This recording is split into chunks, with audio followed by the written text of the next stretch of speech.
BSF এর প্রাক্তন DIG Samir মিত্র এই মুহূর্তে সরাসরি আমাদের সঙ্গে রয়েছেন। স্যার, একটা বিষয় একটু আপনার কাছ থেকে জানতে চাইবো, সেটা হচ্ছে যখন এই ধরনের একটা অস্থির পরিস্থিতির সৃষ্টি হয় এই বর্ডার এলাকাগুলোতে, তখন কতটা সক্রিয়ভাবে এই সীমান্তগুলোকে রক্ষা করা হয় বিএসএফ এর তরফ থেকে?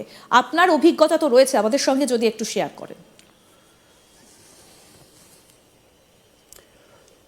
দেখুন, এই যে সীমান্ত রক্ষা করা আমরা যারা বাইরের থেকে দেখি খুব সহজ ব্যাপার, যার ফলে কি হয় যে আমরা আমাদের যেখানে কিছুটা সিম্প্যাথেটিক হওয়া দরকার সেইটা না হয়ে তারা কিন্তু অ্যাগ্রেসিভ হয়ে যান এই ধরনের কোনো রকম ব্যাপারে।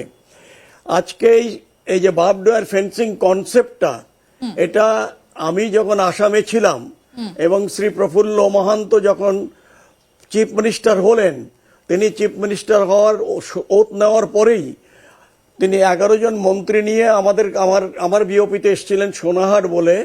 সেখানে এই আমাদের আলোচনা করা হয়েছিল এবং বলা হলো যে আমরা একটা বার্বড ওয়্যার ফেন্সিং করবো অ্যালং দি বর্ডার, যেখানে ফিজিবল। অ্যাকর্ডিংলি সেটা করা হয় এবং সেটা মানে আমাদের ওয়েস্টার্ন সেক্টরে ফ্রন্টিয়ারগুলোতেই করা হয়েছে এবং we are getting absolutely good result out of it. কেননা কাউকে যদি ক্রস করতে হয় তাহলে তাকে কি করতে হবে, প্রথমে তো ফিজিক্যাল ব্যারিয়ারটাকে ক্রস করতে হবে। যার ফলে কি হয় যে আমরা একটা আগে ছিল যে জিনিসগুলো ছিল সেগুলো এখন অনেক বেশি ইমপ্রুভড হয়ে গেছে with the advancement of the technology. এখন অনেক দূরের থেকে পায়ের শব্দ কিন্তু সেখানে নোট করেন ইমিডিয়েটলি, বয়েজ আর ইমিডিয়েটলি অ্যালার্টেড।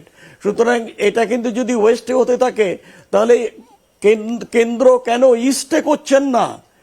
এটা তো আরো বেশি আজকের দিনে আমাদের নেবারিং কান্ট্রিকে যেভাবে তারা চেষ্টা করছে আমাদের ওপরে কোনো না কোনোভাবে ধ্বংসের কিংবা তার যে সাবোটাজ অ্যাক্টিভিটিস সেইটা যদি কোনোভাবে করতে পারেন তাহলে they think that they have won the war, which is absolutely কি বলবো, যে হাসার ব্যাপার। কিন্তু আমাদের যে প্রস্তুতিটা, সেই প্রস্তুতিটা কেন আমরা করতে পারছি না? এইটা তো কেন্দ্রের দায়িত্ব এবং এক জায়গায় নয়, কেন্দ্র এবং রাজ্য দুজন হাতে হাত মিলিয়ে এই ডিফারেন্সেস যদি কোনো থাকে সেগুলোকে সরিয়ে দিয়ে আজকে যেখান থেকে বলা হচ্ছে যে অনুপ্রবেশ হচ্ছে বললে তো হবে না, তাহলে সেটাকে প্রিভেন্ট করতে হবে কি করে? এইরকম ভাঙাচোরা প্রিভেন্টিভ মেজার দিয়ে তো হবে না। সেই জায়গাটায় আমাদের আরো বেশি কোহেসিভ হতে হবে, আরো বেশি কম্প্রিহেন্সিভ হতে হবে। দরকার পড়লে আমাদের যিনি মাননীয় মুখ্যমন্ত্রী আছেন, ম্যাডাম, আপনি অত্যন্ত প্রোঅ্যাক্টিভ, আপনি অন্তত এই ব্যাপারে একটা চিঠি লিখুন। যারা এমপি ওখানে রয়েছেন তাদের যদি উপচিত মনে করেন তারা এই ইস্যুগুলো পার্লামেন্টে, কারণ আফটার অল যারা ঢুকছে তারা তো পশ্চিমবঙ্গের মধ্যে প্রথমে ঢুকছে, আসামে ঢুকছে, ত্রিপুরায় ঢুকছে, মেঘালয়ে ঢুকছে। সুতরাং সেই জায়গাগুলো যখন ঢুকছে আমার মনে হয় কাউ না কাউকে এতে একটা প্রোঅ্যাক্টিভ লিডিং রোল নিতে হবে যাতে আমাদের সীমান্ত সেটা সুরক্ষিত থাকে। আমি একজন প্রাক্তন সীমা প্রহরী হিসাবে আপনার কাছে এই আবেদন রাখছি এবং দিল্লিতে যারা বসে আছেন তাদেরও অনুরোধ করছি যে আর অবহেলা করবেন না। এখন মিত্ররাষ্ট্র বাংলাদেশ কিন্তু আর মিত্ররাষ্ট্র নয়, সেদিকটা খেয়াল রাখুন।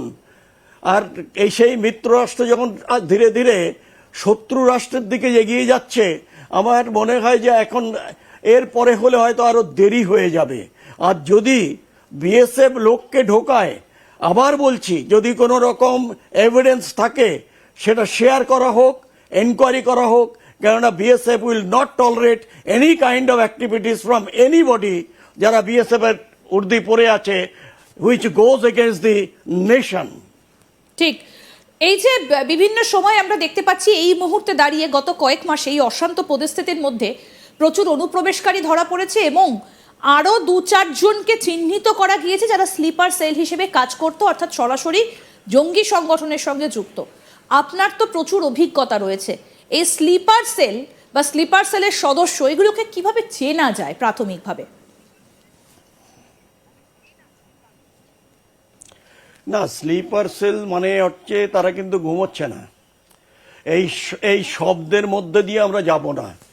তারা, আমি যদি বাংলায় বলি, মানে ইংরেজিতে বলি, যেটা অক্সফোর্ড ল্যাঙ্গুয়েজে রয়েছে, a group of secret agents that have remained inactive for a long period, এটা অক্সফোর্ড ল্যাঙ্গুয়েজে দিচ্ছে।